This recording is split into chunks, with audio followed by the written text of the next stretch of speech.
My name is Melissa Boland, and I'm the National Account Manager here at Loffler Companies, focused on serving the government vertical market, including both states and county agencies here in the Twin Cities. I'm joined today with... I'm John Turner. I'm the Director of our Managed Print Services Division and our Community Involvement Program.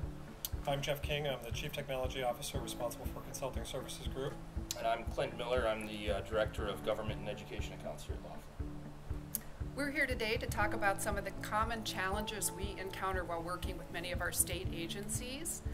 John, do you want to tell us a little bit about what you're hearing as you're working with some of our state agencies? We see that, especially in the government agencies, that they're doing business with a lot of different vendors. They'd like to see some consolidation inside of that.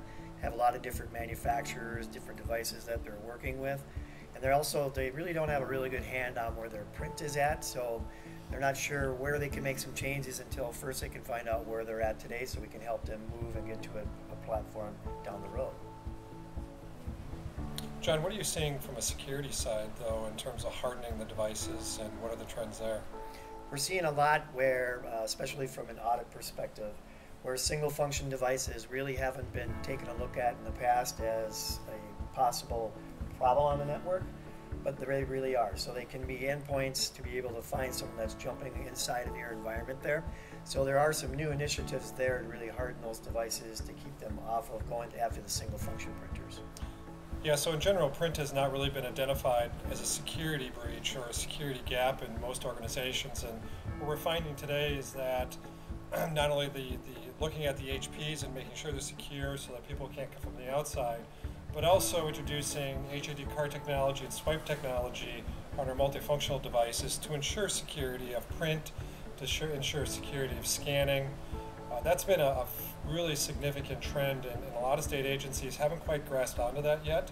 And it's one of the areas that we really see from a growth aspect is really working to secure those multifunctional devices. You walk through your environment today and we walk by your copier, take a look at how many different pieces of paper are laying around that people have abandoned and never picked up. Definite security issues with that. Yeah, the argument that I have to have a print on my desktop has really gone away because of confidentiality reasons, and by introducing secure print technology at the device, it really allows us to be able to go through and right-size the organization and reduce those printer fleets down to something that's much more manageable and much more cost-effective as well. And we had one example where, with a customer of ours that when we began the project had over how many different devices? For printers? Yep. Well over 300. Yep, and today we've been able to manage that environment and right-size it and bring it down to a little over 100 then. Absolutely. And then there was a lot of cost savings inside of that as well. So we've really been able to, once we get inside of the environment, really help them with that right-sizing and managing environment.